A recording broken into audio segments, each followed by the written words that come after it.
do you know the passwords to these accounts? Have you ever even logged into view before? So let me summarize, 4 things you need to prepare as a woman if you are or you think you enter into a really difficult relationship. So understand, for example, what are the assets and liabilities in your name? Serena, one thing I want to ask you is that, it's a little bit sensitive, definitely more sensitive than money itself. And I believe you also, mentioned that in your book, Why Women Don't Talk Money as well. It's some sensitive topics like divorce, right? For example, you even mentioned, last time we were talking about this is that, a lot of people, female like women, they didn't realize how important money is until they come to a point that, okay, they face potential divorce. So divorce, for example, is very, very sensitive, I know, but again, we wanted to bring it up to stage. We want to openly talk about it. So divorce can be financially devastating for women in general, like everyone knows. And for example, how can they protect them and manage their finances during and after a divorce? So what do you think about it? Well, I think first of all, yeah, I think yes, is sensitive, but I think if we can, it's an important topic that needs to be discussed. So I'm so happy that you brought this up, but Mm, I will begin by framing, I think, our discussion here without value judgment on divorces, because there is never truly a black and white situation. yeah, And exactly. I Yeah. have been through a divorce myself, so I would add that ultimately, it's how Mm, we make the other party or each other feel that's critical. Less so what we do in the process. I think that yeah. people always remember how we make them feel, right? So Mm, I think that's one point I want to make. A few generalizations, though, is that yes, you mentioned that a divorce can have devastating or more stinging impact on the party who is more financially vulnerable, men or women. Maybe at I this mean, point tend both. Yeah, more for to be sure. women, especially if it means that the other party did not have a working career or gave up a paying career, therefore have less savings, and also over time compounding, have become less financially knowledgeable. So I think how we can think about it is that if if you are, or if I'm the party who's more financially vulnerable and need to get up to speed on managing our finances. I mean, let's just take a Mm, humanistic mm, approach, person to person approach. Is hopefully you have a group of friends or somebody you can trust to talk to about this, because yeah. it's a very sobering moment. And from my own experience, also, it's such a confusing time, and your brain and your mind is in a fog. So Yeah. I think first and foremost, if anyone listening out there is going through a difficult situation like a divorce, just give yourself some slack, cry, throw yourself into something, and whether it's To work and yoga, release the something, emotions. yeah, Yeah. and heal. I mean, grief and heal. And then, I think we can be in a better frame of mind or mindset to tackle the issue of money. But if we were to be very practical about this, what are some of the practical steps that we can think through about a financial health check at this point? Whether you're Mm, in the process of a divorce, or have thinking about one, or have come out of it, doesn't matter. I think here are some sort of key thoughts that I would like to share with everyone. yep. One is, especially if you're a woman, do you have your own bank account? Do you have your own credit Yeah. card? Because the world out there is such that you kind of you need a credit card to get around, to travel, to pay for things. So make sure that you have a bank account that's in your own name. Make sure that while you set up a credit card that's also in your own name. That's one. Why it is so important? You mean I don't know. I just guess if you don't have your own bank account or a credit card, probably if it's really a messy divorce, your You partner, become beholden to the other party. You don't so have so access to the other your party can funds. probably withdraw all the money from the joint account and away. Absolutely. Oh, okay. Absolutely. That's really, really, yeah, Yeah, important. Yeah, absolutely. have your own one. have your Have own your own credit bank card.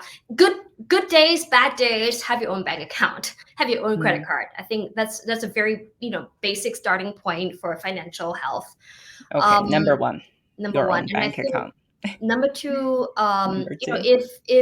if there are joint accounts, if there are investment accounts, do you know the passwords to these accounts? Have you ever even logged into these before? Serena, sorry to interrupt you. I really want you to share, it's a personal story that, I do have a friends, very, very close friends, very smart, a couple of friends, like, both of them are, have a PhD degree, but not in finance, but, in engineer or some related field. And I was talking to my girlfriend. I know both of them. And then every time, we wanted to, like, for example, I buy something for her, online, and then she said, oh, I will transfer the money back to you, by Twint. In Switzerland, we use Twint, where it's quite like Alibaba or Yeah, Alipay in China. Alipay, Or Payla, Pay Now, yeah, Singapore. like in Singapore.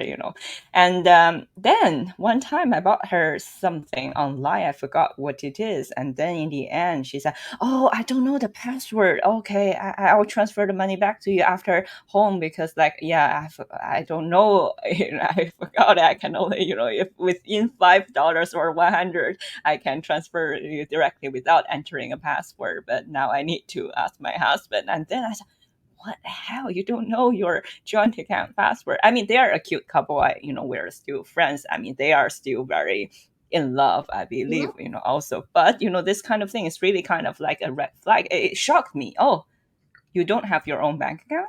And secondly, yes, you do have a joint account. You don't even know your password. And here we're This talking about is, educated, yeah, they are PhD degree. working And female.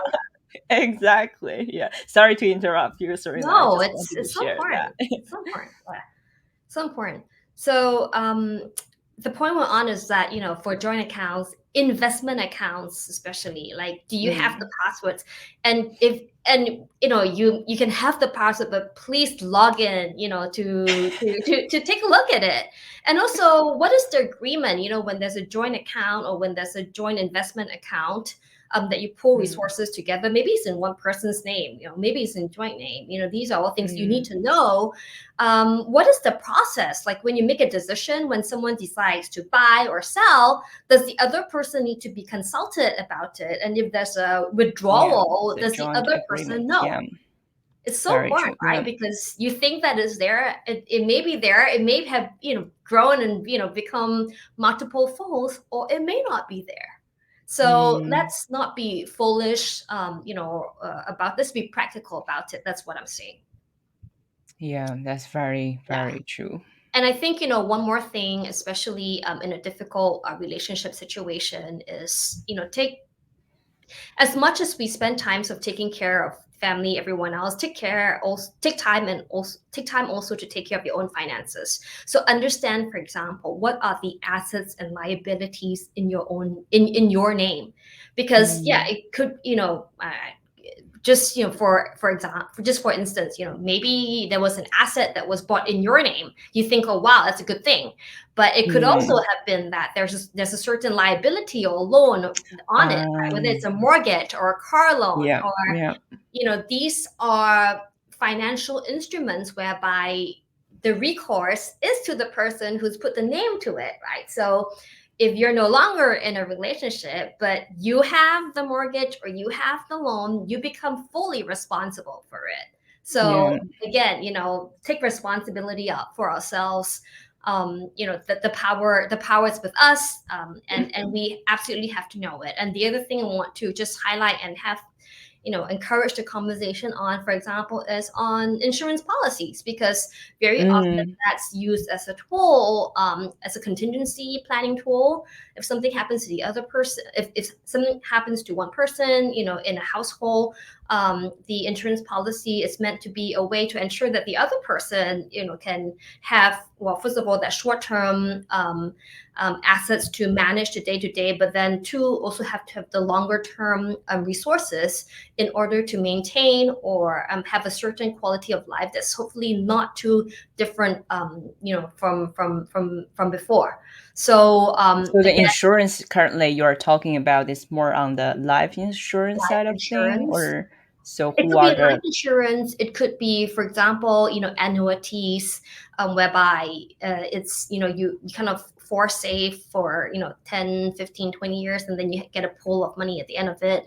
Or universal life insurance, which is, an instrument that's a mix of savings and investing tool pulled together. So there are many types of insurance policies. Again, it's our responsibility to understand, well, to have it, and then to understand what are the the policy owner, who responsibilities. are the beneficiaries, right? And Exactly. how those people benefit from this. And Yeah. yeah, that's super. And also, insurance policies can be bought on loans, right? So you think you have one, if it's sort of put in place via a loan, you actually don't have it.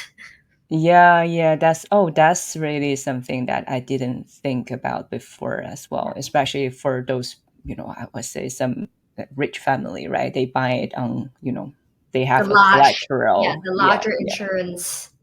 yeah, that's okay. I took note.